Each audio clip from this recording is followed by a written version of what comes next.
요즘 한식의 인기가 전 세계적으로 퍼지면서 365일 추운 겨울인 알래스카 마을에도 한인 식당이 큰 열풍을 일으키고 있다고 하는데요. 이 풍요롭고 고요한 마을에 한인 식당이 어떤 영향을 미치고 있는지 오늘의 사연 시작하겠습니다. 안녕하세요. 저는 알래스카 베로 마을의 우체국에서 일하고 있는 루카스 밀러입니다. 베로 마을은 알래스카 최북단에 위치한 작은 마을이에요.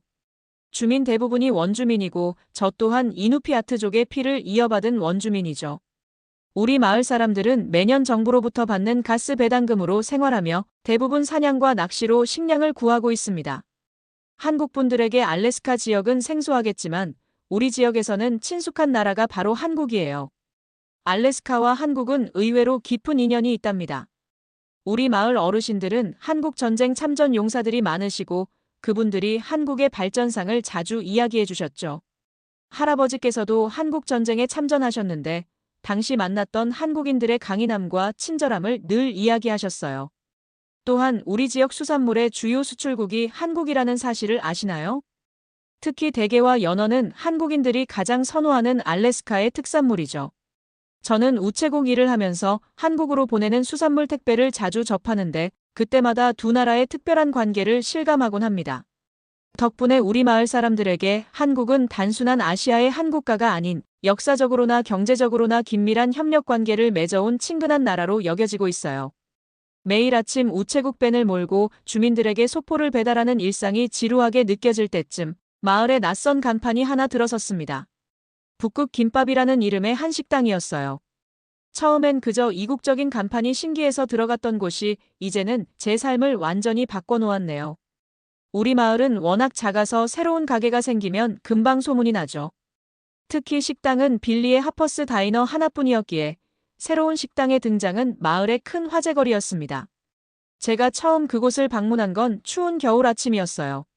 소포 배달을 마치고 돌아가는 길에 간판에 따뜻한 불빛이 눈에 들어왔죠. 문을 열자마자 코끝을 스치는 낯선 향신료 향과 따뜻한 온기가 저를 반겼습니다. 하얀 눈으로 뒤덮인 거리와는 대조적으로 식당 안은 포근하고 아늑했어요. 벽에는 한국의 전통 그림들이 걸려 있었고 카운터 뒤로는 알 수 없는 한글로 된 메뉴판이 보였습니다. 마치 알래스카 한복판에서 동양의 작은 섬을 발견한 것 같았죠. 그곳에서 만난 김준호 씨는 저에게 전혀 다른 세상을 보여줬습니다. 한국에서 온 그는 매일 새벽부터 밤늦게까지 식당을 운영하면서도 항상 밝은 미소를 잃지 않았죠. 우리 마을 사람들처럼 배당금에 의존하는 대신 자신만의 꿈을 위해 끊임없이 노력하는 모습이 신선했습니다. 준호 씨의 이야기는 제게 깊은 인상을 남겼어요. 한국에서의 실패를 딛고 이 척박한 땅까지 와서 새로운 도전을 시작한 그의 용기는 무기력하게 살아가던 제 일상의 새로운 자극이 되었습니다. 가끔은 그의 식당에서 주민들과 이야기를 나누며 우리 마을이 조금씩 변화하고 있다는 걸 느낄 수 있었죠. 김준호 씨와 북극 김밥과의 첫 만남을 그날처럼 생생히 기억합니다. 제가 들어선 직후 맑은 목소리로 어서 오세요 라고 반기는 한국어 인사가 들렸어요. 말은 알아듣지 못했지만 그 톤에서 따뜻함이 느껴졌습니다. 카운터에 서 있던 남자는 40대 중반으로 보였고 검은색 앞치마를 메고 있었죠. 그가 바로 이 식당의 주인인 김준호 씨였습니다. 영어로 자연스럽게 대화를 이어가는 그의 모습이 인상적이었어요. 특히 그의 눈가에 자리 잡은 작은 주름들은 미소 짓는 걸 좋아하는 사람이라는 걸 말해주고 있었습니다. 처음 주문한 음식은 김치찌개였어요. 사실 처음엔 붉은색 국물을 보고 망설였죠. 하지만 한 숟가락 맛보는 순간 차가운 바깥 공기가 무색해질 만큼 온몸이 따뜻해지는 걸 느꼈습니다. 매콤하면서도 깊은 맛이 혀끝에서 퍼져나갔죠. 준호 씨는 제가 음식을 먹는 내내 따뜻한 차를 내어주며 이야기를 건네주었습니다. 그날 준호 씨에게서 들은 이야기는 꽤 놀라웠어요. 그는 한국에서 요리사로 일하다 아메리칸 드림을 품고 미국으로 건너왔다고 합니다. 처음엔 로스앤젤레스에서 작은 분식점을 시작했지만 높은 임대료와 경쟁으로 실패를 맛봤고 시카고로 자리를 옮겨 한식당을 열었지만 그곳에서도 뜻을 이루지 못했다고 하더군요. 연이은 실패로 모든 것을 포기하려던 순간 우연히 알래스카 관광 기사를 보게 되었답니다. 풍부한 수산물과 적은 경쟁자, 그리고 한국과의 교역이 활발한 점이 눈에 들어왔다고 해요. 알래스카가 제 마지막 도전이라고 생각했어요. 이곳에서는 반드시 성공해야 한다는 절박한 마음으로 왔죠. 라고 말하는 그의 눈빛에서 진심이 느껴졌습니다. 더욱 인상적이었던 건 실패를 두려워하지 않는 그의 태도였어요. 실패해도 다시 일어설 수 있다는 걸 보여주고 싶었어요. 특히 아이들에게요. 도전을 멈추는 순간 정말 끝난 거라고 생각했죠. 이런 마음가짐으로 우리 마을을 선택했다는 게 놀라웠습니다. 그는 이곳의 장점을 정확히 파악하고 있었어요. 신선한 연어로 만드는 연어구이, 대게로 만드는 게장, 그리고 각종 해산물을 넣은 김치찌개까지. 현지 식재료를 활용한 한식 메뉴로 승부를 걸겠다는 그의 계획은 치밀했습니다. 식사를 마치고 계산을 하려는데 준호 씨는 웃으며 우리 마을의 첫 손님이니 이건 제가 대접하는 겁니다라고 말했어요. 거절하려 했지만 그의 진심 어린 미소에 마음이 녹아버렸죠. 대신 내일도 올게요라는 말을 남기고 식당을 나섰습니다. 그리고 정말로 그 다음 날도 찾게 되었어요. 그런데 우리 마을 사람들의 여유로운 삶이 준호 씨에겐 신기해 보였나 봅니다. 어느 날 그가 물었어요. 루카스, 마을 사람들은 왜 이렇게 일을 안 하는 걸까요? 그의 질문에 저는 우리 마을의 독특한 경제 시스템을 설명해 주었습니다. 알래스카 주민들은 매년 정부로부터 가스 배당금을 받아요. 우리 주의 석유 수출로 얻은 수익을 주민들과 나누는 건데 1인당 매년 $10,000 이상을 받게 됩니다. 놀라운 것은 이 혜택이 태어나지 않은 아이에게도 적용된다는 거예요. 임신 사실이 확인되면 뱃속의 아이도 수령 대상이 되죠. 게다가 부모가 돌아가시면 자녀들에게 상속도 되기 때문에 대부분의 마을 사람들은 경제적 걱정 없이 살아갑니다. 게다가 우리는 자연에서 많은 것을 얻을 수 있어요. 봄이면 연어가 돌아오고 사냥으로 술록과 물개도 잡을 수 있죠.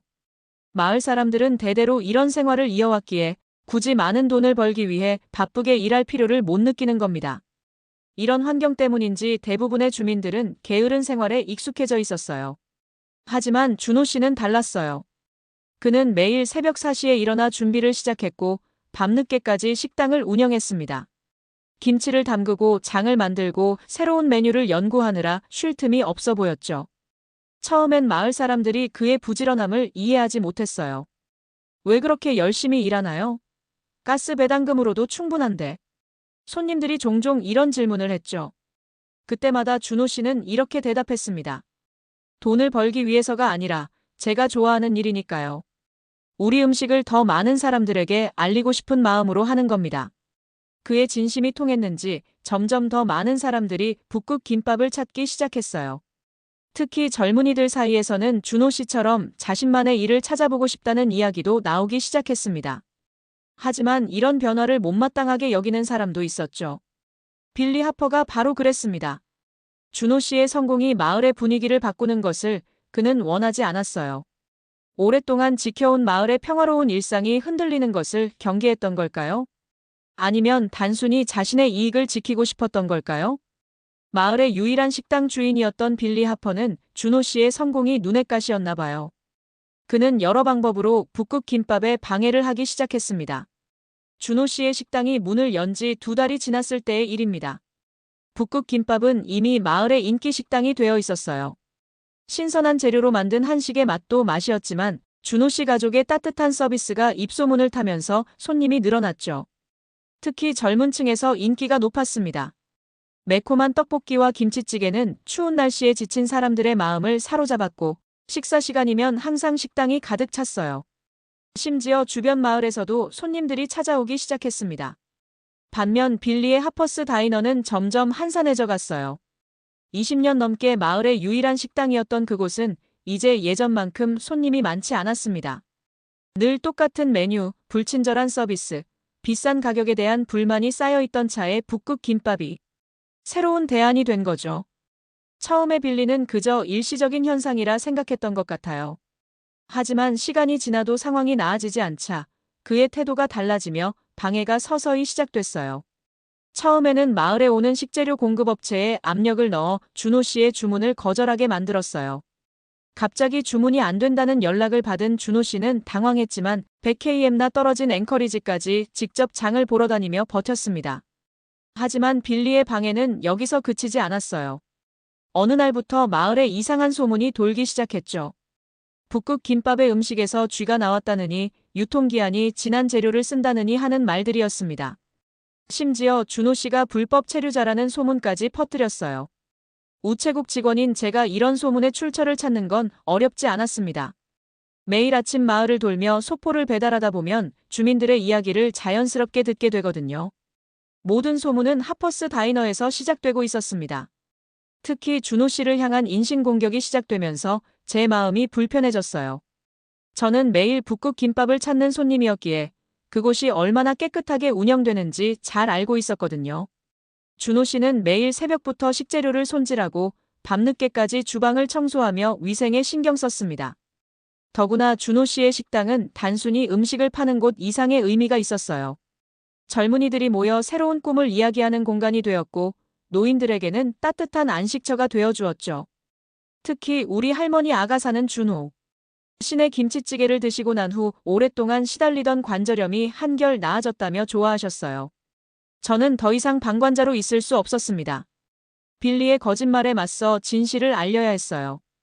우체부인 제 입장에서 할 수 있는 일을 찾기 시작했죠.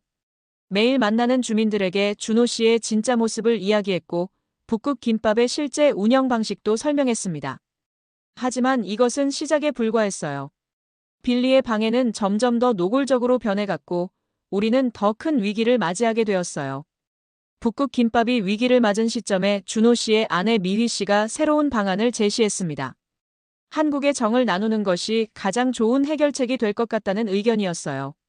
주말마다 무료 시식회를 열어 마을 사람들과 음식을 나누자는 계획이었죠. 첫 시식회의 주 메뉴는 김밥과 떡볶이였습니다. 미희 씨가 정성스럽게 손글씨로 쓴 포스터가 마을 곳곳에 붙었고 저는 배달 업무를 하면서 자연스럽게 주민들에게 소식을 전했어요. 처음에는 사람들의 발걸음이 조심스러웠지만 하나둘 모여들기 시작했습니다. 특히 아이들이 떡볶이의 달콤하고 매콤한 맛에 푹 빠졌죠.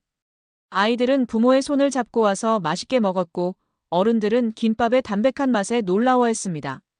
입소문이 퍼지면서 둘째 주에는 더 많은 사람들이 찾아왔어요. 준호 씨는 매주 새로운 메뉴를 선보였습니다. 따뜻한 어묵 국물, 야채 부침개, 계절에 맞는 비빔밥까지.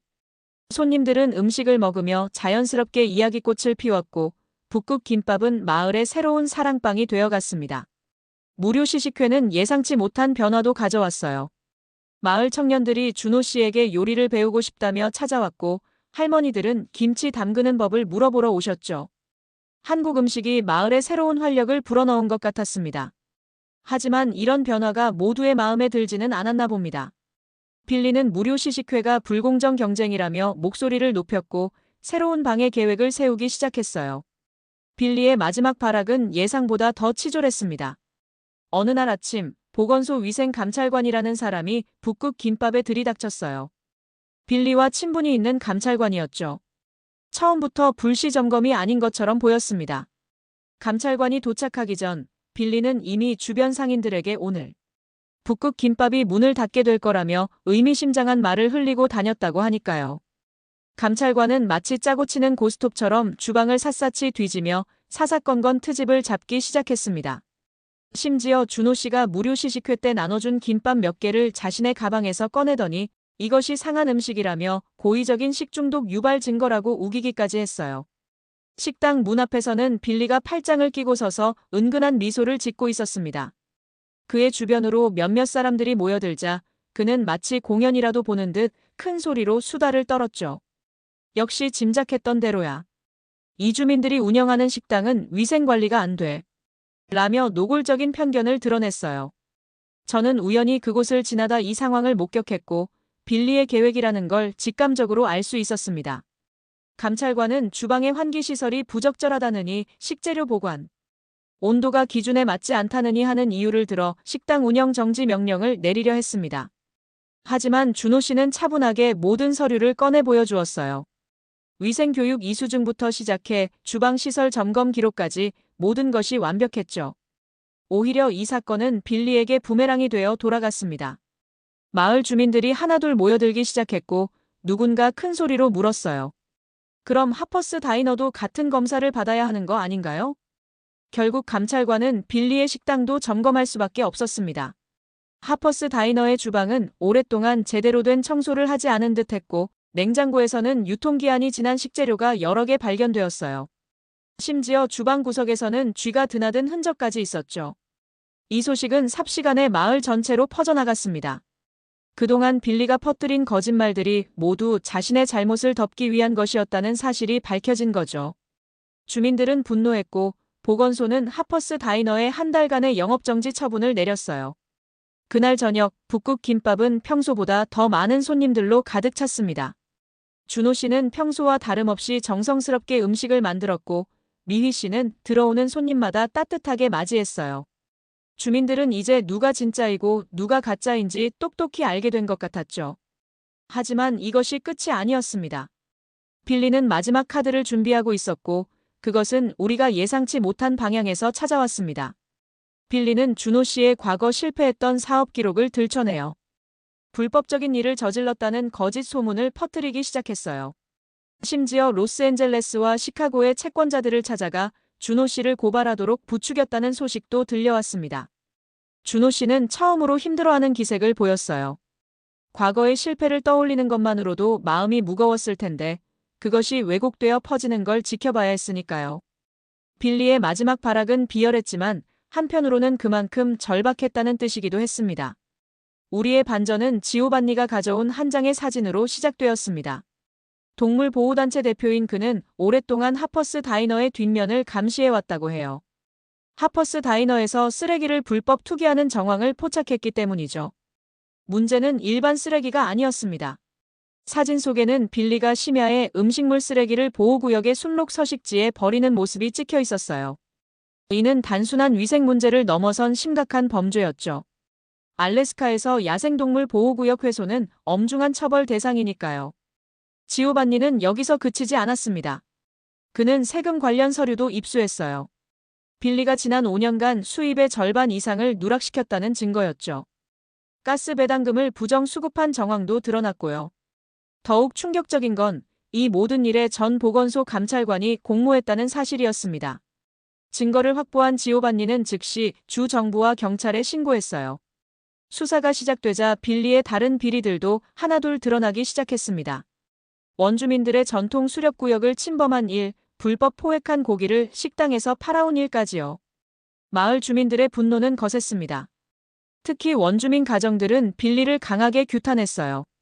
전통 수렵구역은 우리의 삶과 직결된 소중한 터전이었으니까요.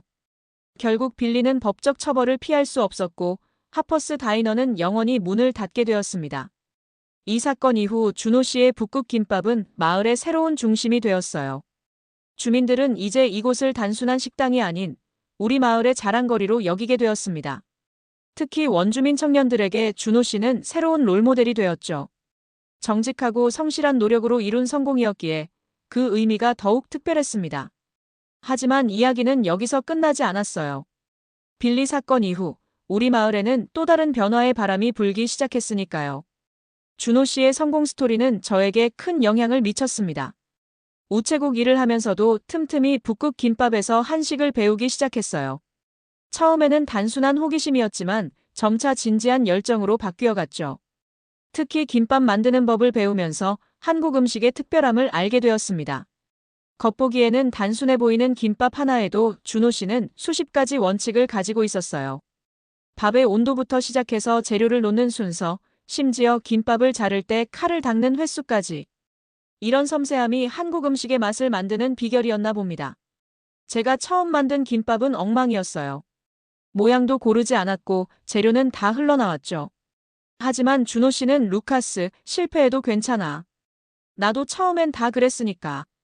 라며 격려해 주었습니다. 그의 말처럼 수백 번의 실패 끝에 드디어 반듯한 김밥을 만들 수 있게 되었죠. 요리를 배우면서 한국에 대한 관심도 자연스럽게 커졌습니다. 준호 씨 부부에게 한국어도 조금씩 배웠고 한국의 문화와 역사에 대해서도 공부하기 시작했어요.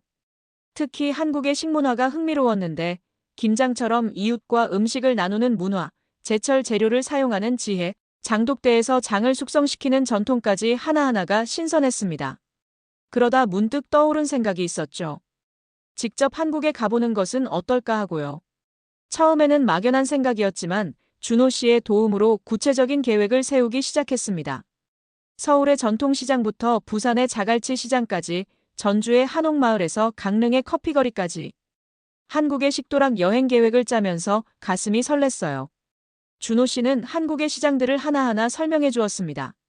새벽 문을 여는 노량진 수산시장, 갈치조림으로 유명한 제주 메이롤레 시장, 수천 년의 역사를 자랑하는 대구 서문시장까지. 그 중에서도 특히 준호 씨가 추천해준 광장시장은 꼭 가보고 싶은 곳 중 하나였죠. 광장시장은 한국의 맛이 집약된 곳이라고 했어요. 길거리 음식의 천국이자 장인들의 손맛을 경험할 수 있는 곳이라고도 했습니다. 녹두빈 대떡의 바삭한 소리, 마약김밥의 고소한 향기, 서울식 육회의 신선함까지. 준호 씨의 설명을 들으며 이미 그곳에 와 있는 듯한 기분이 들었죠. 우리 마을에도 변화의 바람이 불어왔습니다. 저처럼 한식을 배우는 젊은이들이 늘어났고, 일부는 자신만의 가게를 열 계획을 세우기도 했어요. 가스 배당금에 의존하던 삶에서 벗어나 새로운 꿈을 꾸기 시작한 거죠. 이제 제 차례였습니다.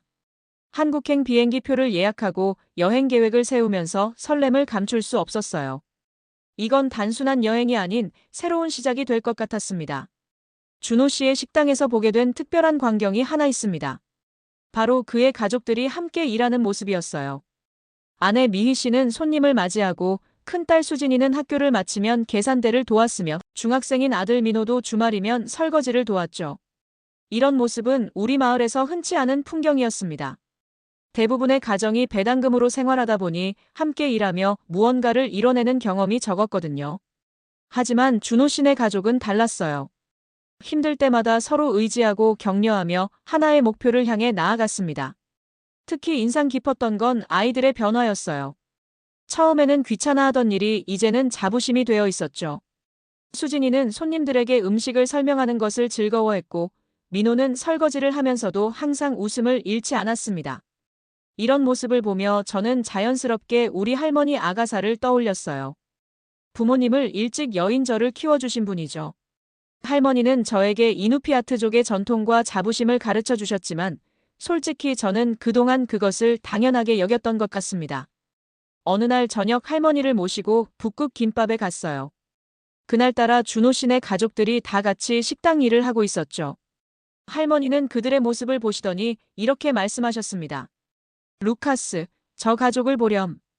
우리도 저렇게 함께하면 좋지 않겠니? 그 말씀은 제 마음을 울렸어요. 그동안 저는 할머니를 모시고는 있었지만 정작 함께하는 시간은 많지 않았거든요. 준호 씨네 가족을 보면서 진정한 가족의 의미를 다시 생각하게 되었습니다. 그 후로 저는 할머니와 더 많은 시간을 보내기 시작했어요. 할머니가 들려주시는 옛날 이야기도 더 관심 있게 들었고, 주말이면 함께 산책도 했죠. 때로는 할머니께 제가 배운 한식을 만들어 드리기도 했습니다. 서툴렀지만 할머니는 항상 맛있게 드셨어요. 이제 제가 한국으로 떠나기 전 마지막으로 해야 할 일이 하나 남았습니다. 할머니와 함께 준호 씨에게 우리 전통 사냥 방법을 알려드리기로 한 거예요. 이렇게 서로의 문화를 나누는 것, 이것이 진정한 가족이 아닐까요? 10장 새로운 시작. 북극 김밥은 이제 우리 마을의 자랑이 되었습니다. 관광객들이 일부러 이곳을 찾아오기도 하고, 알래스카 유명 맛집 방송에도 소개되었어요. 준호 씨는 성공에 취하지 않고 여전히 새벽부터 밤늦게까지 부지런히 일했습니다. 저의 한국 여행 계획도 구체화되었어요. 준호 씨의 도움으로 서울의 유명한 식당에서 단기 연수를 받을 기회도 생겼습니다. 할머니는 처음에는 걱정하시다가도 제가 진지하게 요리를 배우는 모습을 보시고는 흐뭇해하셨어요. 더욱 기쁜 소식은 우리 마을의 변화였습니다. 젊은이들이 하나둘 자신만의 꿈을 찾아 나섰어요. 누군가는 커피숍을 열었고, 또 누군가는 특산품 가게를 시작했죠. 준호 씨의 이야기가 그들에게 용기가 된 것 같았습니다. 이제 저는 곧 한국으로 떠납니다. 6개월 동안 한식을 제대로 배우고 올 예정이에요. 돌아와서는 준호 씨와 함께 우리 마을 전통 재료로 만든 한식을 개발해 보려고 해요. 술록고기로 만든 불고기, 북극대구로 만든 생선찌개 같은 것들이죠. 처음 북극 김밥의 문을 열었던 그날, 준호 씨가 들려준 말이 생각납니다. 음식은 단순한 먹거리가 아니에요. 그 안에는 문화가 있고 사람이 있고 이야기가 있죠. 이제야 그 말의 의미를 진정으로 이해할 수 있을 것 같아요. 이것으로 제 이야기는 끝이 아닌 새로운 시작을 알립니다. 알래스카와 한국을 잇는 맛있는 이야기는 계속될 테니까요. 그리고 혹시 여러분이 배로 마을에 오시게 된다면 북극 김밥을 꼭 찾아주세요. 따뜻한 김치찌개 한 그릇과 함께 우리의 특별한 이야기를 들려드리고 싶습니다. 오늘의 사연 어떻게 들으셨나요? 사연이 마음을 울렸다면 구독과 좋아요, 댓글 꼭꼭 달아주세요. 영상 제작에 큰 힘이 됩니다. 감사합니다.